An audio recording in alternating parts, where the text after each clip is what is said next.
I am the big tank. On the battlefield of life, nothing's harder than a tank.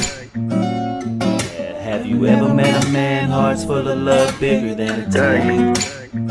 Big tank. He served in a few wars, he's a veteran that stands for a cause.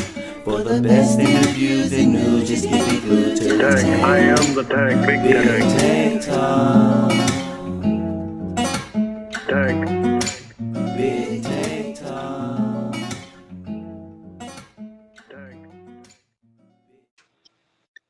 Hello, friends, and welcome to another episode of Big Tank Talk. Today, I have the pleasure of introducing to you a brilliant guitar player I met through Flapper named DiamondLou. DiamondLou, welcome to Big Tank Talk. Thank you. Appreciate it. I appreciate you taking time to be here. Real pleasure to be here, and I'm glad you had me. Okay, let's just jump right in with the first question. What first got you into music? My grandfather. My grandfather on my mom's side played four-string plectrum guitar and trumpet, and then sang a little bit. And he actually played in the 1923 Chicago World's Fair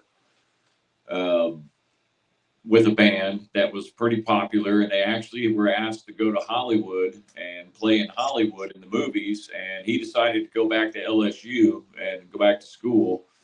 And all the guys that went on to Hollywood actually all became famous. One of them actually was with the guy they called Smiley Burnett. And Yeah, I know that name.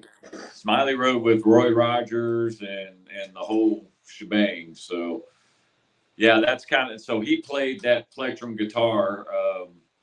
He had an old Martin custom made 4-string plectrum.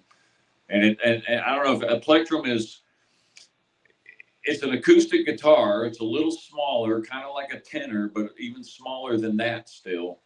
And it has very small strings. So it's not tuned like a tenor 4-string guitar. It's actually tuned like a 5-string plectrum banjo.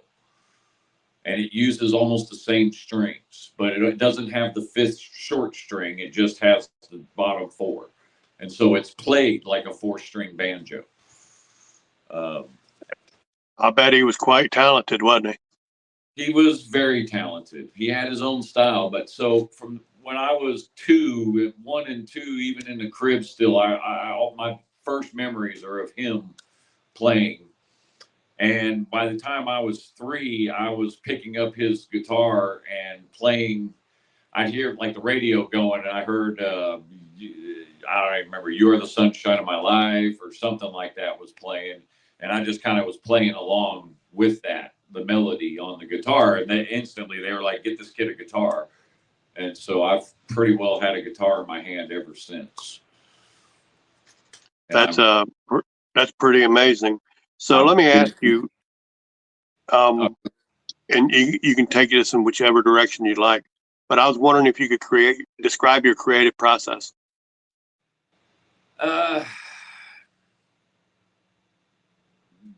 Kind of. So ever since that same time, music has always been in my head. It's my number one thing. It's like having a radio in your head that you can never turn off, no matter what you try to do. And so when I'm creating at this point, it's really more, the only way I can put it, Tank, is it's more of a God thing. I kind of step out of my own body in a sense. I just kind of, if anybody that watches me play, you'll notice a lot of time my head's down, my eyes are closed, or I'm reading the music, the words or something, and I'm kind of in a whole nother world, and everything else that happens from there just happens. That's the only way I can really describe it. Mistakes and everything. It's just, and mistakes become non-mistakes. You learn to let that flow where you realize there are no mistakes. When you really think of the structure of a scale, I mean, we have set scales, majors and minors and pentatonics and all of that, but really the scale is all of the notes. Right. You just go all the way up every single note, every single string, and that's a scale. Well, that actually makes sense to me. When you realize that there are no mistakes, they're things that aren't necessarily melding with that particular progression, let's say. But it's not necessarily a mistake if you find a way to make it meld. I understand that.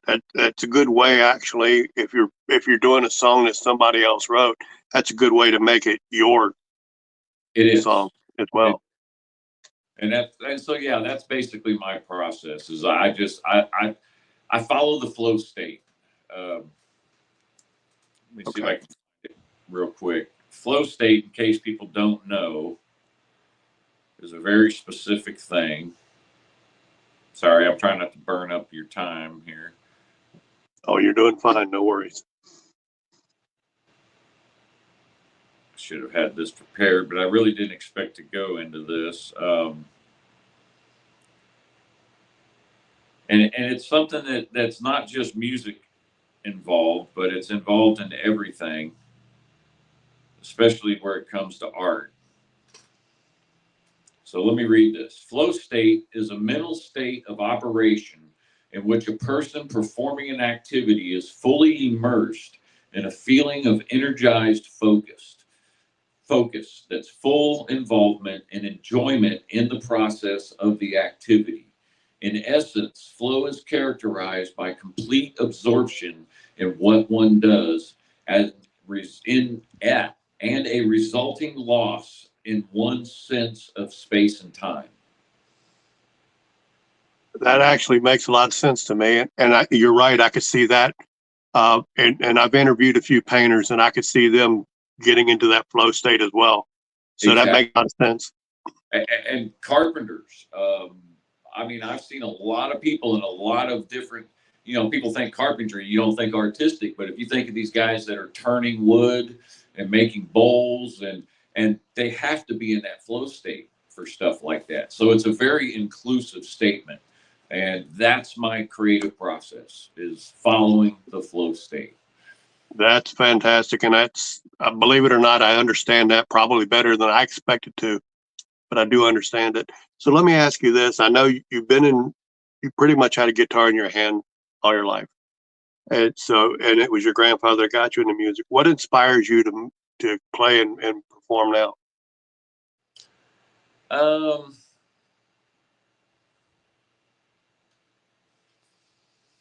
Well, I started playing out in jazz band and all that in school. So I never had real formal training. So I never took lessons from anybody. I've had a few people show me, my grandfather showed me this is a bar chord, but that was really about it.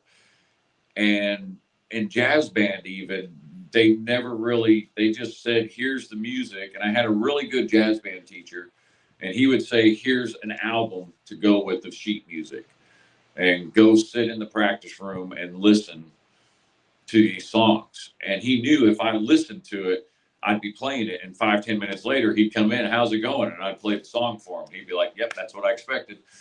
And off he'd go. And that was it. That was my formal training for guitar and music. So it was kind of from that point, it became a natural thing for me to always want to be involved with the stage one way or another.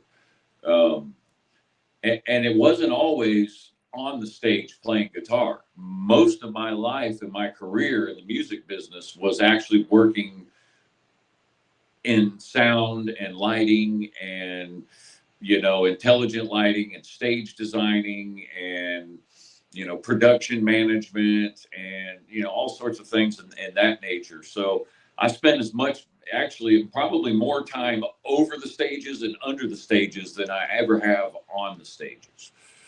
Right. Sounds to me like your inspiration is just the fact that you love music and the showmanship of it. I do, and it is. There's a performance thing. There's a drug addiction thing, really, and I don't mean that in the sense of addiction to cocaine or stuff on our Schedule One list, but more to the sense of natural drug addiction. So the endorphins and the adrenalines rushes that we get when you're performing on a stage. And since you've done some karaoke and stuff, I'm sure you kind of understand that you get that kind of butterfly feeling. Well, that's because your mind is going, okay, I need to start kicking some chemicals into this brain because this is kind of freaky. And that's what that is. That's those endorphins starting to hit your body. And you feel butterflies. Everybody gets it. And so you learn to kind of ride that out on that first song and drop into that flow state. And that all kind of goes away. But then the show's over. And so you're riding that high of adrenaline, endorphins for, 2 hours, 3 hours, 4 hours. And then it's over. And your body's going, hey, no, hey, 4 more hours. Let's go. I'm not done yet. And so you're up for the next 4 to 5 hours. You don't go lay down and go to sleep, even though you're physically and emotionally exhausted. You can't lay down and go to sleep. You're going to be up. And so, but the next morning you wake up and that thrill is gone, that exhilaration. Right. And that's why there's so much depression in performers, because they get up the next morning and it's gone. And the only way you're going to get that again is to get on stage again that day or to do something else. If you understand. And yeah, so I get it. A lot of drug addiction and a lot of emotional and trauma in musicians' lives. I know I got way off topic. That's kind of how I am, man. That's okay. I just, I'm here to learn more about you and to show to our listeners a little bit more about DiamondLou. So anytime you want to expound on whatever topic we're talking on, you feel free to do that. Okay. Now, in your years of performing music, have you ever been on a tour? Yes. I've actually done a lot of different types of tours. I have not toured as I have toured as a player, but that was all small stuff, small clubs, a few small arenas, maybe, an opener or a side stage at a fairgrounds or something like that. But I've done big tours also as an engineer or as technician or a rigger and so I've done that for many years. And even to the point where for one of the companies I worked with, we did Christ in Youth, Presbyterian for Revival youth camps every summer. And so every summer we loaded up 5 different rigs into 5 different truck and trailers and had 5 crews, and we scattered all over the country doing camps all summer long. And so in a sense that was a tour, because we'd be on the road for a month and a half, 2 months, and hit 35 different cities and, who knows how many different shows. And right. Family got to go, like my wife, Rachel, would go with us, and would go with us. And so that was, a lot of it neat for them, because they got to meet kids from other parts of the country and stuff, and, not be locked into their little world. Right. So, and you worked with a lot of people, but the interesting thing on that, as opposed to the big shows, everything's pretty well ironed down. You know what I'm saying? It's wash, rinse, repeat, wash, rinse, repeat. It's the same thing over and over and over and over and over and over. And then you deal with the complications. And that's really your job. You're dealing with the complications. But everything else is set in stone. But doing the camps, nothing's set in stone.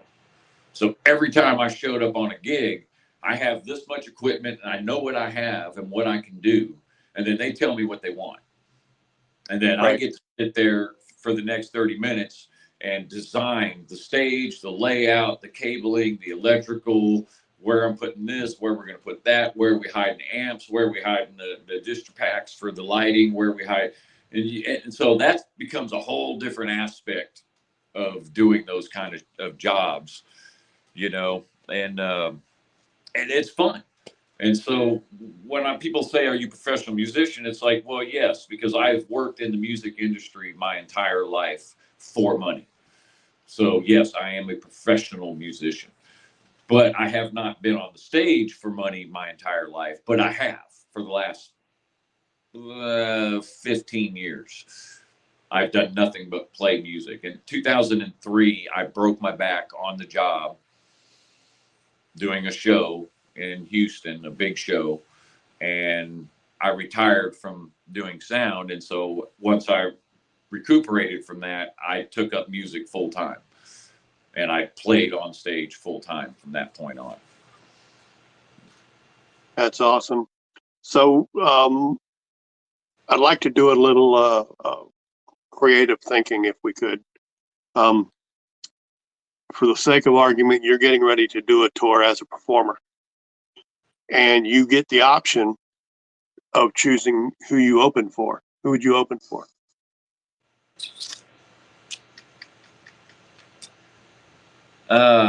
Active performers? It can be from the past, since we're just, like I said, we're thinking outside the box anyway.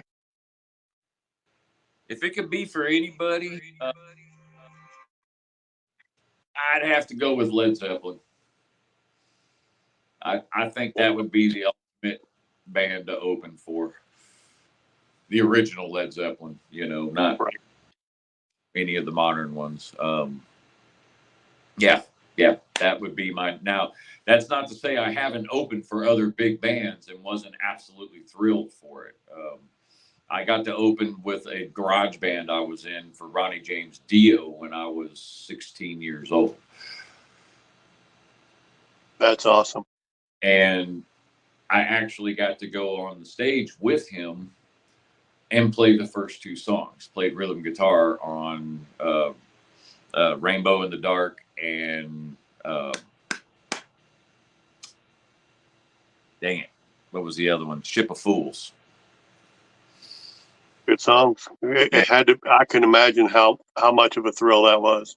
That was an absolute thrill for a 16-year-old punk that really couldn't play as good as he thought he could.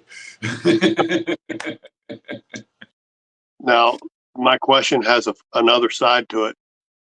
Same scenario. You're going on a tour. Only this time you can choose who you can collaborate with. Yeah, now we're in a whole nother game. So collaboration, I'm going to go with somebody who's not something I would normally work with. In other words, you know, a lot of people might pick another guitarist or, you know what I mean? Somebody that plays the same instrument or something. But I'm actually going to go the other route and actually go with people who I would love to throw together as a collaboration. And that would be Geddy Lee.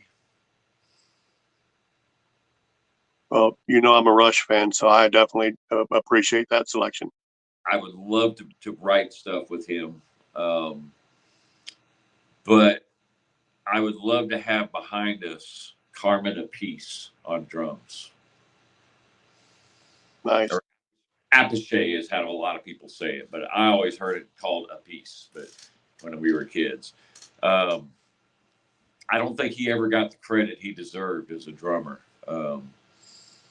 If Carmen was absolutely out of the question, I'd have to go with hang on, let me think of his name.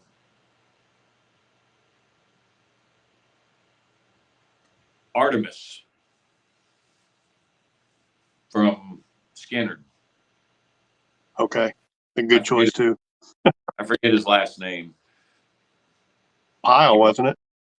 Artemis Pyle, that's it. I kept wanting to say Gordon for some reason. Yeah, if I had to have a second pick for a drummer, it'd be Artemis Pyle. But yeah, definitely Geddy Lee. I would love to write with him. he's just so versatile. You know, he was just such a versatile player and musician and singer. Right. At this point, I'd like to ask DiamondLou if you'd be willing to play a song for our listeners. Sure, I'll do one. Let me do. I'm missing my lyrics.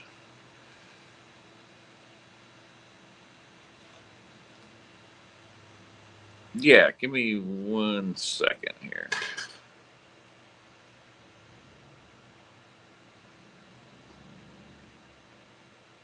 The page of lyrics that I needed is gone. Sorry about that. But it'll only take me a second to get it right back.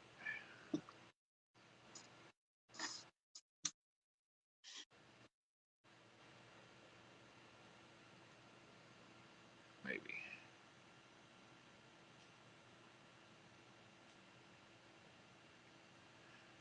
Oh, come on. Why does that happen, Tank?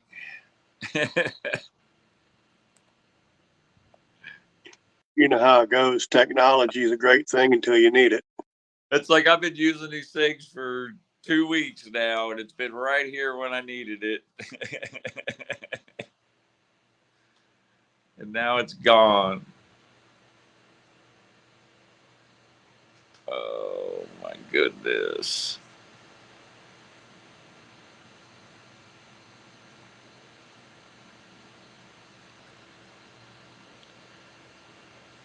All right. Well, I'm just going to have to go with this.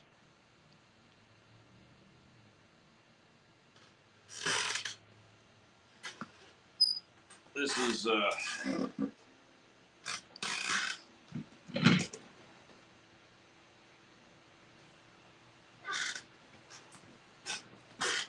actually missing part of the lyrics, but I'll just add them in at the end.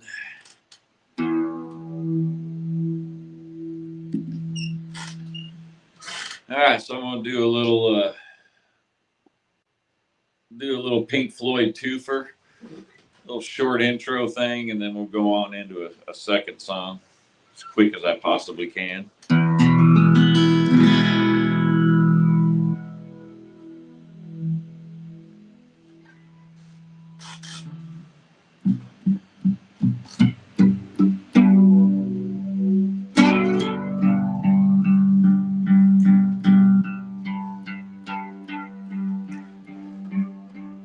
Is anybody here remember Marilyn?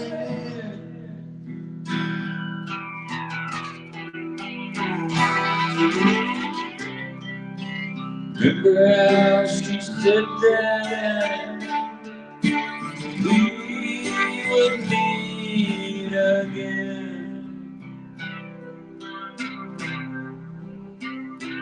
Some sunny day.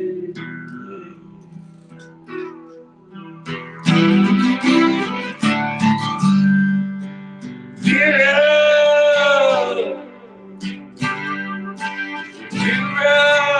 what has come of you?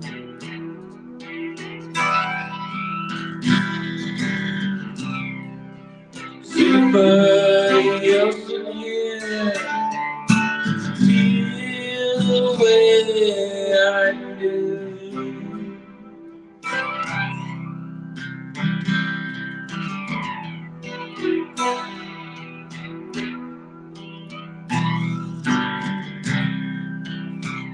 Bring the boy back home.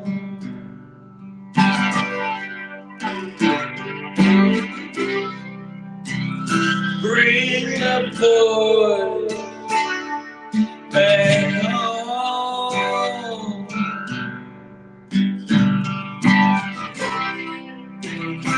Leave the children on their own.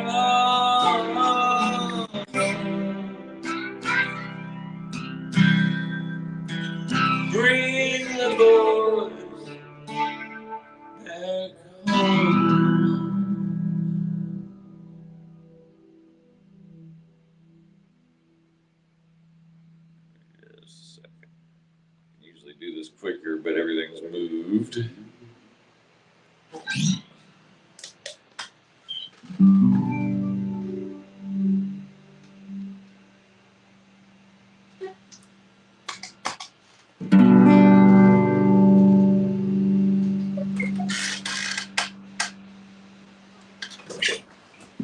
Mother, do you think they'll drop the bomb?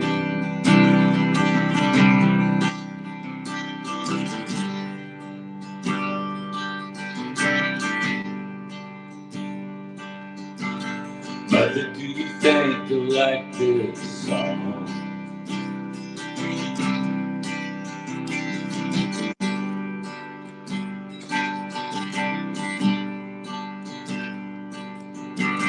Mother, do you think they'll try to break my ball?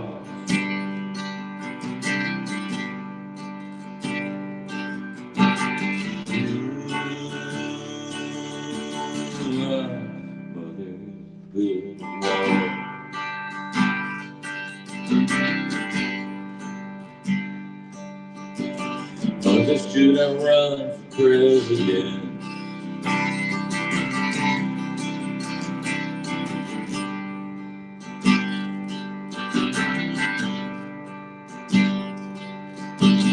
Mother, should I trust the government?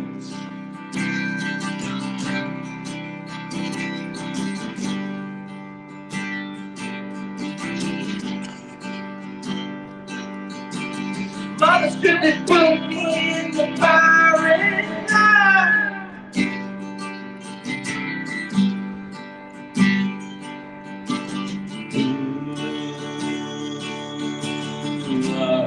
Or is it just a waste of time?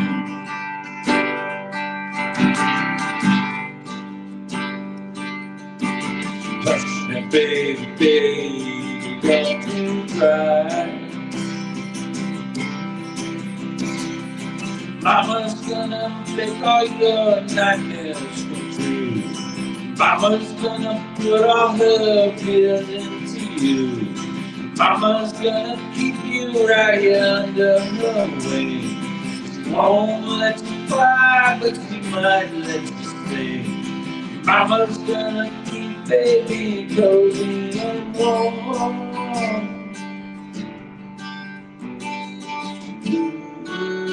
Ooh, baby. Ooh, baby. Baby, always be baby to me.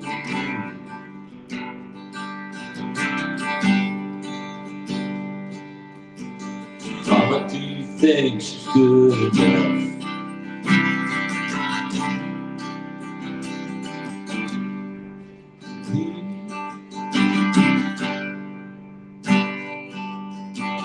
Mama, do you think she's dangerous?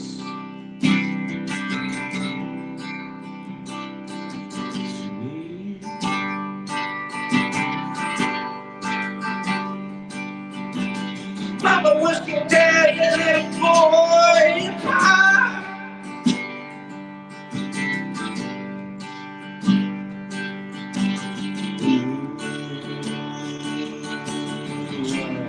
Mother, was you break my heart?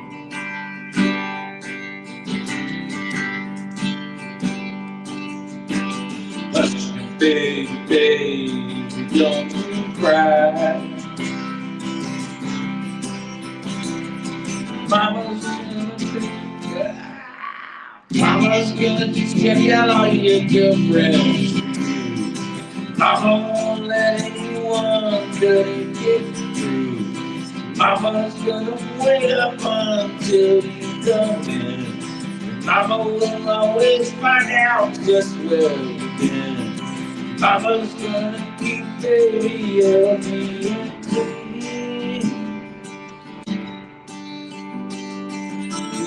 Ooh, baby. Ooh, baby. Baby, always be baby to me.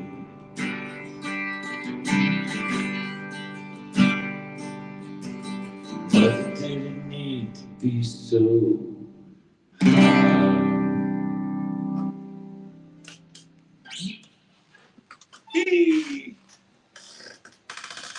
One of my favorite Pink Floyd tunes, by the way. You know, it's a rule that if you're recording something onto a video, you'll always screw up at least once. I enjoyed it just the same, brother. It was amazing. It's a rule. It's a rule. All right, Now, so play it live 100 times and never make a mistake, but as soon as you put that camera up there, right. well, let's move on.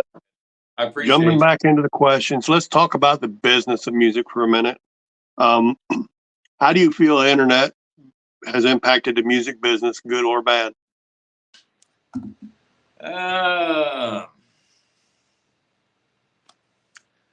That's a tough question. It's kind of a little of both. I'd have to say, for the most part, it's a good thing. The music business industry / Hollywood, New York, BigTank's, not you BigTank's, we're really starting to go downhill anyhow. And I think everybody saw that and knew that and felt that. And they were doing it on every genre. Even in Nashville was kind of starting to lose it for a while there. They've kind of salvaged themselves in the last few years by bringing back some real country. And I say that as I'm not a country and Western fan. I've, of course, listened to it my whole life because of family or whoever else or friends and whatnot, but I'm not a fan. I've always been a rock fan, but it's a very large part of what rock and roll and music and everything. The Nashville music scene has been around since the turn of the century, 1900s. And it's a very important aspect of the music business. And so I kind of watch it as a telltale. And so when I saw Nashville starting to go downhill, I thought things were over for everybody. And then the internet went crazy. And all of a sudden there were TikToks and ClickPlops and Facebooks, and there were places that people could reach out to the public in a mass way worldwide without having to be pushed or produced by these big companies and entities anymore. And so I think that actually made made it possible for a lot of really talented people to get out there. At the same time, it flooded the internet with so many talented people to get out there that it almost made it just that much harder for the talented people to get out there. So if you get what I'm saying. So it was really good in the fact that it saved music, I think, but at the same time, it's really made the fight a lot harder. And to where all you can say to yourself is, like, every day, every time a new big musician passes away, you know, a couple weeks ago, we lost somebody important. I forgot who it was. And then a couple weeks before that, somebody else died. And all you can kind of say to yourself is, well, I just moved up on the list a little bit. Yeah, I get that. I do. And now another question probably has a bit of an involved answer for you as well. If you could change anything about the music business to improve it, what would you change? I'd lose the suits. You Can you know, explain that? the business moguls on the one side of it, I would put it back into the hands of artists and engineers and lovers of music, because that's where it all started and that's why it became so big. That's why the radio got so big. Is the first recording studios and whatnot were usually small radio stations that were taking people off of the local pub or the local dance joint on a Saturday night and dragging them in there and having them sing in a can, literally in a tin can hung on some wires and springs and stuff. And they'd sing in that can, and they recorded it and they put it out on the waves, and people loved it because now they could have a little radio in their kitchen and they could dance at home. They could, they didn't have to go listen to live music every Saturday night. They could stay at home and listen to the same thing.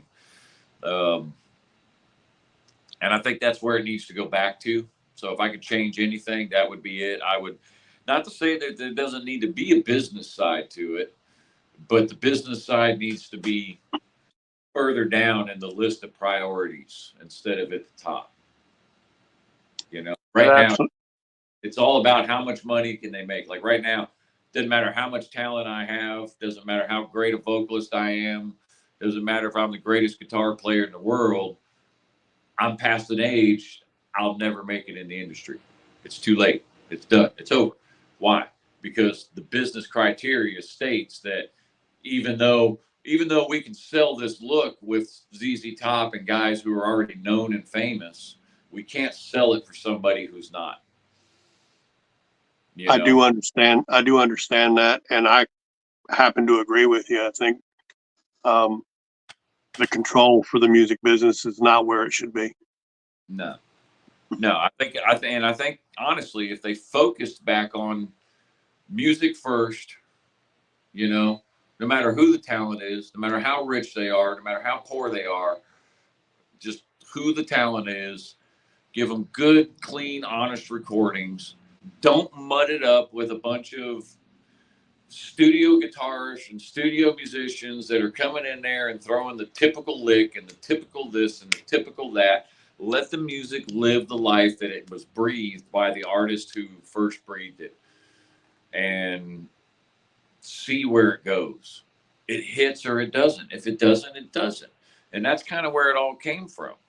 They throw it out there. If people didn't like it, well, then they didn't throw it out there anymore. Right. And you're right. And we need to get back to that as well. Music for the sake of the purity and enjoyment of music instead of being the business that it is. I agree with that. And one other thing that would kind of a B on that. So A, B would be, they need to bring back the large concert. I know they still have big concerts, big arena concerts, but they're filling them with acts that are, so, a headline, an opening band comes in, they do 3 songs. Another opening band comes in, they do 3 songs. The headliner comes up, they do 4 songs. A closing act comes in, does 5 songs, and that's your concert. When we were kids, when Rush did a concert, you came out, you had an hour and a half of an opening band that was absolutely an amazing band always.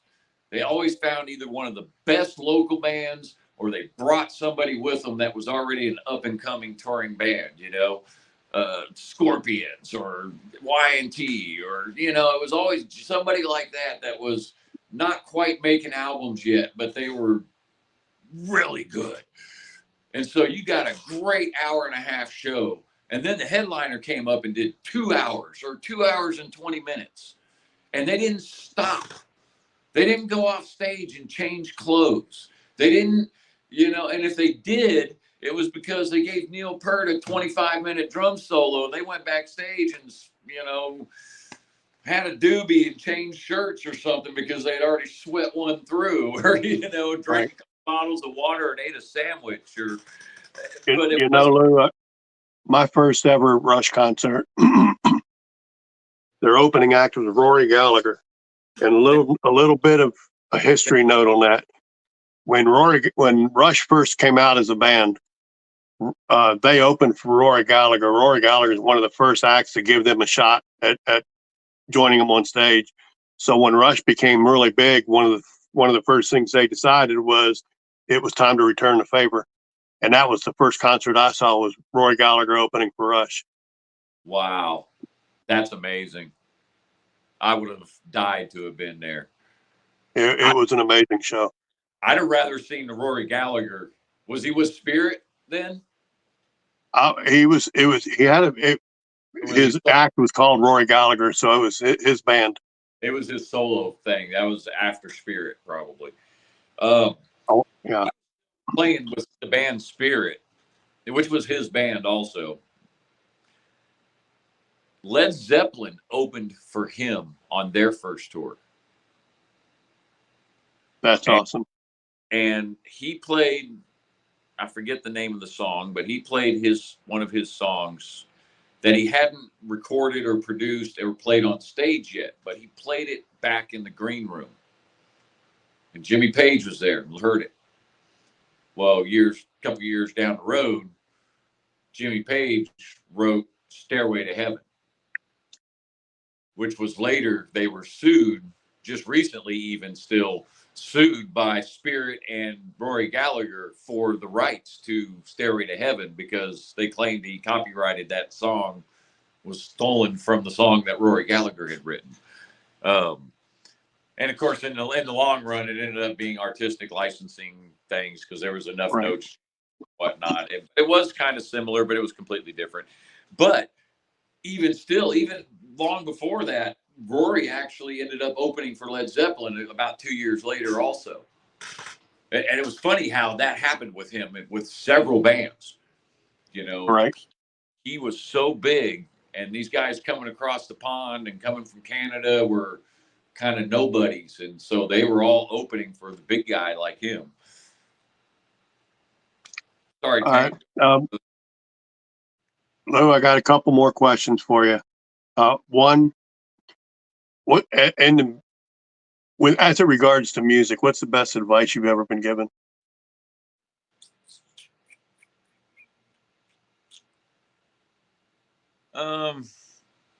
You know, I've gotten a lot of good advice for some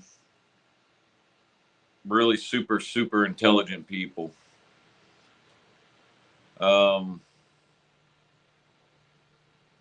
think the best advice I've ever gotten was, they're just people like you, honey. That was it. They're just people like you, honey. I suppose next you want to know who told me that. Probably. Dolly Parton. That's awesome. And she's right. I mean, at the end of the day, no matter how big they are, they're still just people. Yep. And that's what she meant by that. She meant that in every sense. From the guy. What I like about Dolly Parton is she lives that way too. She's not pretentious. She doesn't put on or try to believe she's more than what she is. No, not at all. I mean, from the guy pulling the cable to the big man sitting behind the chair with the $1 billion, she says they're all people just like you. And that I think that's made the biggest difference. Is anytime I felt a little, because there've been a few times we've been on stage and we've had a couple thousand people out there in front of you, you know, and the first time you walk out onto a stage and there's a couple thousand people staring at you, it's pretty easy to freeze up, man. And that's the reason I chose that, is because that's what went through my head that day when I felt locked up. Right. I just, when she had told me that a few years before, they're all just people just like you. And I thought, you know what? She's right. They're just people just like me. And the show went on. It was a great show. We had a great time. So yeah, I love Dolly for that. She was a real sweetheart. Now, having asked you that, someone comes to you, particularly if it's someone younger, like say your nephew, whom I recently met, and says, Lou, I want to do what you do. I want to be a musician. I want to get on stage and play for people. What advice would you give them?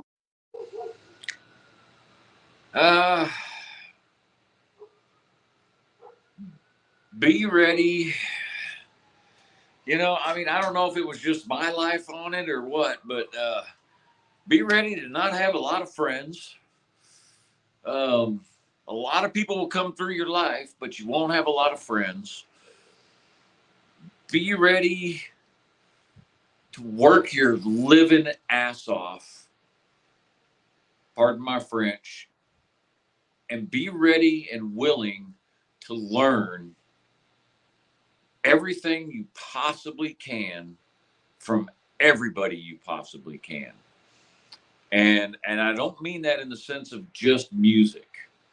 Of course, music, you want to learn everything you can. So if I'm helping somebody younger than me who's just new, like say you, somebody who's played very, very, very little, I can Right. still learn something from you, from your playing, because you've not trained yourself to do things a certain way yet. And you might make a mistake that somebody in my position would go, I kind of like that mistake. What did you do there? And I've actually Right. had it happen where students, I used a lick where a student made a mistake, and I ended up taking that and making it into a lick and used it on stage, and people loved it. So you can learn from everybody. And beyond the music side, as a musician, you're gonna have to eat. And in order to eat, you better know how to cook. You better be ready to wash clean toilets. You better be ready to wash dishes. You better learn how to do plumbing. You better learn how to do electrical. You better learn how to clean a house and clean floors and install floors and do carpentry and do roofing and do lath work and do. You better learn everything you possibly can, because you're gonna need it to survive. Because That's excellent advice, not just to up and coming musicians, but to the people in preparation for becoming adults. yes, absolutely. Brilliant advice. Learn how learn how to work on your car, because I guarantee you, you will end up on the side of a highway with a trailer full of equipment trying to jack up a truck and trailer that are loaded down with stuff, and then have Right. to load everything onto the side of the road in the pouring rain so you can jack it up and change the tire. It's all going to happen. You got to pay your dues, and that's part of it. But if you're prepared and you've learned from experienced people like Tank and Mr. Tom and some other people that we've met on Clapper that are extremely intelligent people, you'll get through life pretty easy, and you'll actually be able to live as a musician. You'll be able to actually play weekends, get more and more gigs. Before you know it, you're going to be playing Wednesday, Thursday, Friday, Saturday, Sunday, and those little side jobs won't matter anymore. You can start pushing them away. But in the interim, you want to be able to make money and eat, pay rent. So Right. All right. A couple more questions, my friend. First, musically speaking, who is your hero?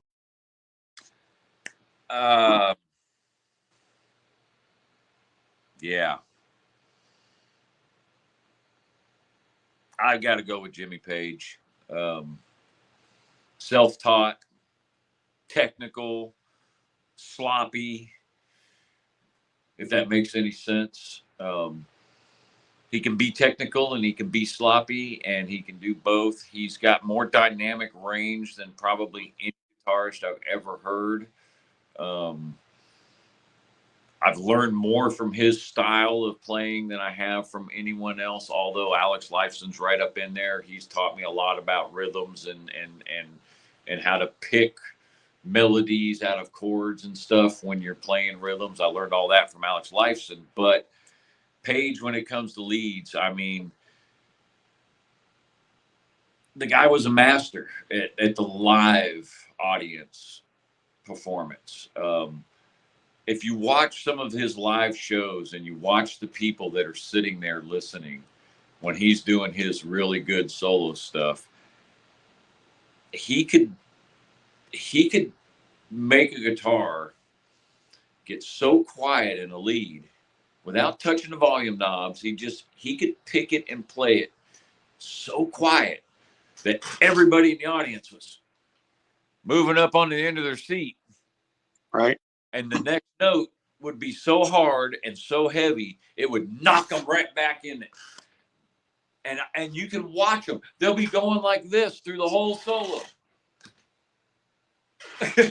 And I've literally watched audiences sit there and sway with this guy while he's playing because he's working that intonation in and out, in and out, in and out. And so I've really tried to craft my leads after that, but with my own heart and feeling, because I've kind of the same way. I've learned all my own chord structures and progressions, and just from being out there and doing it and playing with people and playing all genres of music.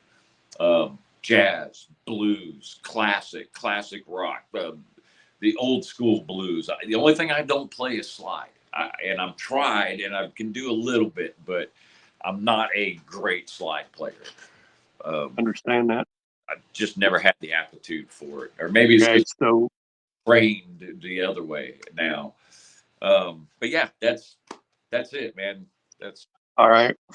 And now from a musical standpoint, what's your biggest fear? And it may not be as big a fear now as you're not a kid anymore, but from a musical standpoint, my biggest fear, not dying on stage. I can understand that. One last question. Looking into the future, say in the next 5 or 10 years, what does the future hold for DiamondLou?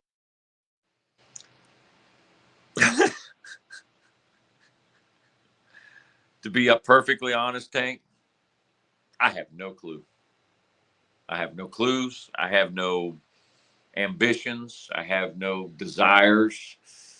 I'm just riding that flow state, brother.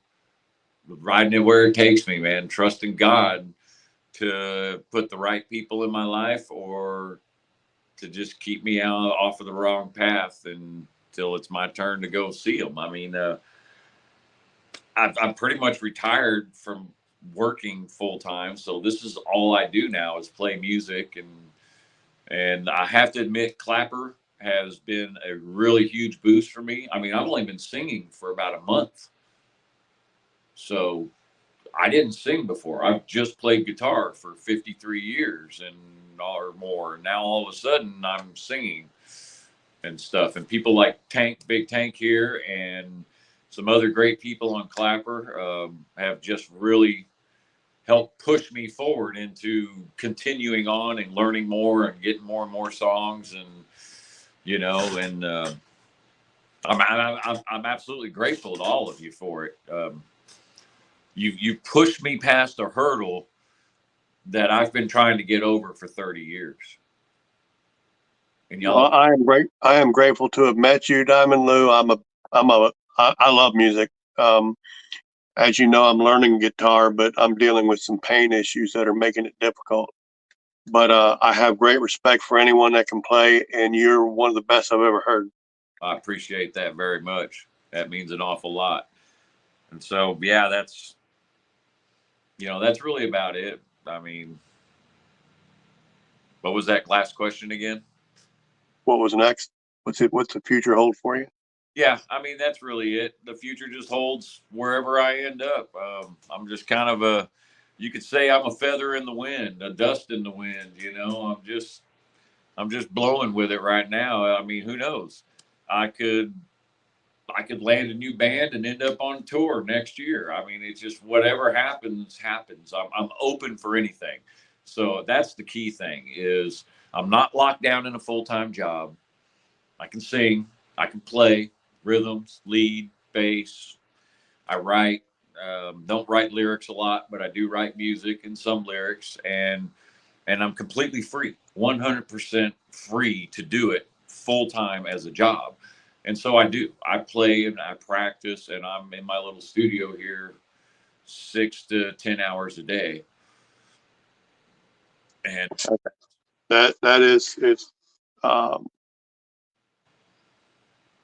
it's inspiring to me, because I'm a little older than you, but I started my guitar lessons at age 60. right. And meeting my friends on Clapper that are around my age, you're a little younger, blues man's a little older. You guys are infinitely talented, and you inspire me to continue to want to learn and get better at doing that. Well, we appreciate that because you should continue. I mean, you have a love for it, and that's all that's really important. You know, it doesn't matter how far you progress with it in the eyes of others, as long as you're gaining something from it. That's what Right. matters. And I'm learning it for me. I have no illusions that I'm going to suddenly become a guitar virtuoso and hit the road. Right. I'm learning because it's something I always wanted to do, and I'm a firm believer you're never too old to learn, and you should be able to learn from anybody in your life, and I try to do that. Absolutely. I think that's one of the reasons we get along so well. We got a lot of the same philosophies, and you know, maybe we picked that up in the military, because you do kind of learn that in military, that you have to depend on other people, and that everybody are people. Um, you know, I've had, you know, since I've been in Texas and in the South here the last 25 years or so, I've been called racist. I've been called a lot of different things, and it really kind of eats at me because, you know, I was raised on the West Coast, and as a teenager, I was kind of an outcast, but I had a little group of outcasts, and it was me, and it was the one black guy in our school, and it was the one Asian guy in our school, and it was, you know, the one Irish guy in our school. So basically, we were the outcasts, and I was part of them, you know. So my best friends growing up were of every race in the country, pretty much. And before Well, that, when I was really young, my best friend was a Navajo Indian, and him and I were blood brothers. well, think about it, Lou. We were in the military. In the military, your You, practice, all your training is for being at war, with the hopes that you never go to war. right, But in that training, you learn you depend on that guy next to you, and it doesn't matter if he's black, white, purple, or you know, bald exactly, or got long hair. That the fact is, you're going to have to depend on, put your life in that person's hands. They put their life in your hands, and at that point, you learn it doesn't matter what your background is, what your ethnicity is. None of that matters. exactly. That's it. That's And in a nutshell. It really is. And you start to also see that they were all the same. We're all the same. Because when you start talking, you know, when you start get to know people like that, all of a sudden you realize, yeah, he may have grew up in the South Side of Chicago, but he has the same dreams and desires as all the rest of us. absolutely right, brother. And that's going to be what's going to end the turmoil, I think, in this country. I've often said that I thought that every child straight out of high school should have to go through a 8-week basic training course of some sort. They don't have to serve for a year, but they should all have a mandatory 8-week basic training. Learn how to It's, use weapons, learn how to feed themselves, learn how to, you know what it is. You learn yeah, to. it certainly it would not hurt them to do that, and I'm a believer in it. Yep, you can't. No, nobody can go to college unless you've got your 8 weeks. You know, Right. can't, not allowed. All right, my friends, this has been a peek Yeah, inside the life of DiamondLou, on how he thinks, and we've gotten to know him a little bit. DiamondLou, I appreciate you taking the time to sit down with me for this interview. probably the longest one you've done yet, huh? Almost an hour. Yeah, it is. But it doesn't matter. If you feel like there were questions I could have asked and didn't, put them in the comments. I'm pretty sure DiamondLou will read them and will respond if he feels that the question is good enough to have a response. In the meantime, like this interview and please subscribe. I'm always presenting interesting people. DiamondLou, you're definitely an interesting man, and I'm happy to call you friend, my friend. Me too, Tank. Me too, brother. Well, man, All right. I Well, appreciate. have a wonderful rest of your day, brother. All right, you do the same.